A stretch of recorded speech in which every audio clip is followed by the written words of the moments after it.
Hey guys, it's Sam here with WTI. I want to tell you about these awesome saw blades that I got from ROCKPORT.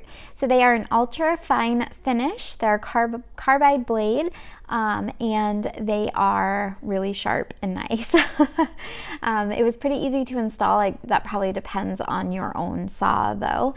The saw blade though worked really well at cutting through wood. It does well at cutting through hardwood, softwood, moulding, plywood, and MDF. So it has a lot of variability in that. And then you can also use it either as a table saw, a miter saw, or a circular saw. So there's a few different ways you can use it as well. It's a 10-inch blade and it has 80 teeth. So it's pretty sharp and pretty good at doing its job. And like I said, it worked really well at cutting through what we needed it to.